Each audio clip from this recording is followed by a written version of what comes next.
Thank you. Good afternoon, everyone. It's good to be with you. USIP is certainly an appropriate setting for today's discussion.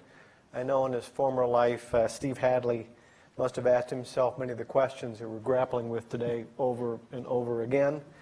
And of course, Nancy Lindberg is former head of USAID's Dacha Bureau. She knows how important these issues are to us, so it's great to be with all of you. It's also an appropriate time to have this discussion.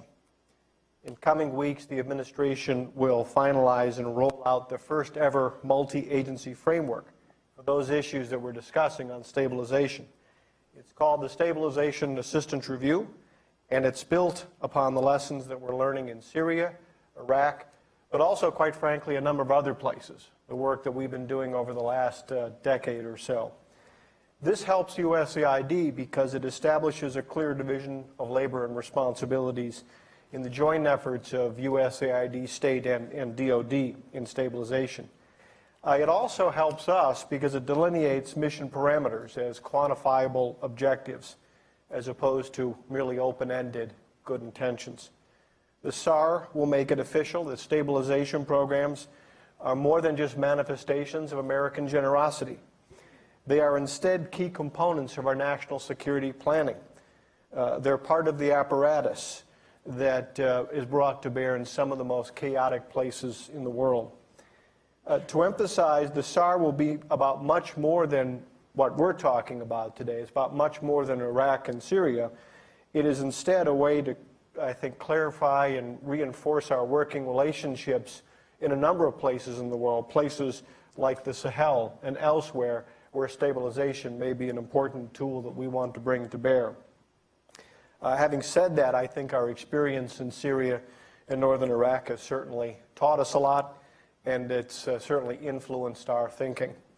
When I traveled to Raqqa a few months back, my objective on behalf of USAID was to make sure that our role there, our work there, was well defined, that it was in line with our capacities, that which we're able to do, but also that it fit within our larger purpose and mission as an agency. As you might imagine, I was terribly impressed by the work and progress made by General Votel and his courageous men and women in uniform. But I got to say, I was also particularly impressed with how well the blended civilian-military team was working together without significant seams, without duplication. I think it's important here, as we get going, to distinguish in the kind of work that we do at USAID in areas like Iraq and Syria. So first off, we do humanitarian work. The assistance that we provide in a place like Syria is, quite frankly, similar to that which we provide in many parts of the world. It's based solely upon need and the availability of resources. So we're doing this kind of work already in places like Somalia, northern Nigeria, Yemen, DRC, and elsewhere. What we're talking about today, what we're focusing in on, is something that's quite different, stabilization. First, in Syria, we don't provide stabilization assistance in areas that are held by the Assad government. And that's very important to emphasize. We work closely with DoD, as well as the larger USG mission. And our work is really aimed at helping civilians to return to and recover in those areas that have been liberated from ISIS. In Raqqa, stabilization takes a very limited form. It helps to restore those essential services that are the principal barrier to the return to Raqqa of Syrians who formerly resided there. And those services are really things like electricity, clean water, availability of medicine, some semblance of education. Our footprint there, USAID, is very modest, by design, is very limited, and we work through civil society in an effort to strengthen the community itself. So it's not simply about delivering services, it's also about reinforcing community structures so that they have the foundation in the long run to do these things for themselves. The importance of this work was really borne out by my time in Raqqa with General Votel.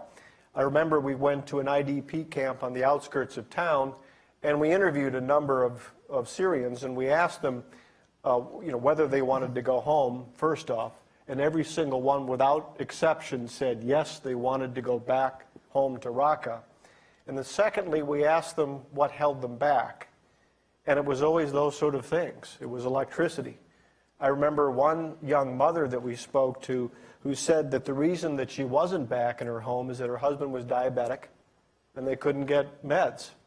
And so when we're able to help restore those meds, she's going to go home. And that's, of course, what we want to see. Raqqa has been physically devastated. It's truly rubble and damaged building as far as the eyes can see. But even with all of that, some 95,000 Syrians have returned home to Raqqa. I think that's a testament to the military's progress. I think it's a testament to a coordinated, effective, multi-agency effort. And I think as much as anything, it's a testament to the spirit of the Syrian people. They want to go home. And so in Raqqa, what I saw with our modest footprint is not an open-ended commitment, but rather a focused mission with a clear definition of success, and that works for us at USAID. As you heard from General Votel, the same thing is true for USAID. Our work in Iraq is different. It's quite different. Most importantly, in Iraq, we have the advantage of a national governing partner. There is a government that we can work with to do our work, and so that allows us to be much more ambitious.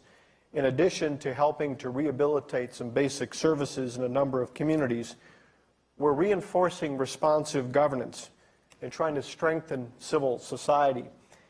In particular, we're helping Iraqis prepare for the all-important elections that are coming up in May. And of course, those are the first elections since the expulsion of ISIS.